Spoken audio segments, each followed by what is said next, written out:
Hello my friends, অনেক দিন পর চলে এলাম আবারও একটা ব্লগ নিয়ে। তোমাদের সাথে এখন তেমনভাবে ব্লগ শেয়ার করতে পারছি না, একটু প্রবলেমের জন্য কোনো কন্টেন্ট পাচ্ছি না, তাই শেয়ার করছি না।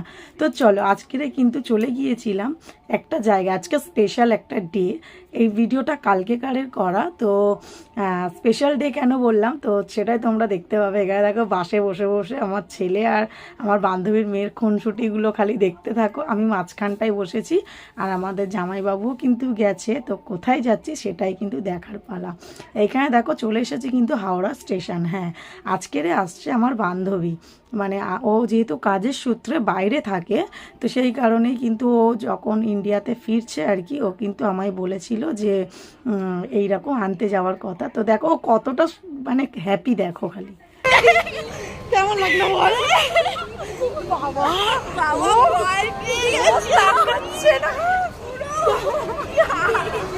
কেমন লাগলো? পুরো শক হয়ে গেছে যে কি হলো। সারাদিনে কল নেই, কিছু নেই, ও মনে করছে সত্যি সত্যি আমি আসবো না।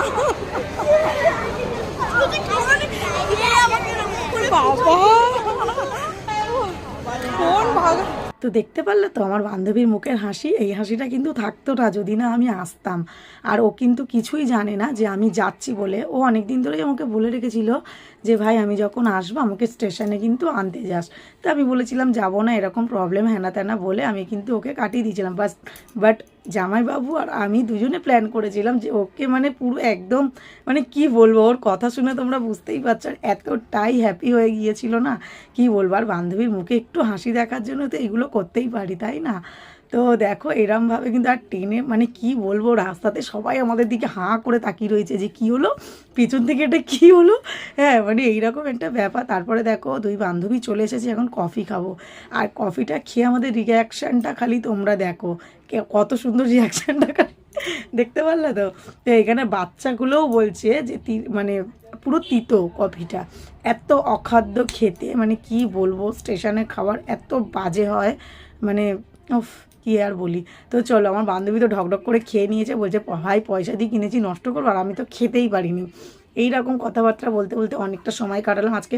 সারা রাত ওদের ঘরে কিন্তু অনেকটা সময় কাটিয়েছি। আমার বান্ধবী দেখো আমার জন্য কি গিফট এনেছে দেখো বাইরে থেকে, তো ভীষণ পছন্দ হয়েছে। থ্যাংক ইউ সো মাচ সোনা। হ্যাঁ, আর কালকের অনেকটা রাত কিন্তু একসাথে কাটিয়েছি, যেটা ভিডিও তোমাদের সাথে আর শেয়ার করলাম না। তো চলো টাটা, বাবাই, টেক কেয়ার।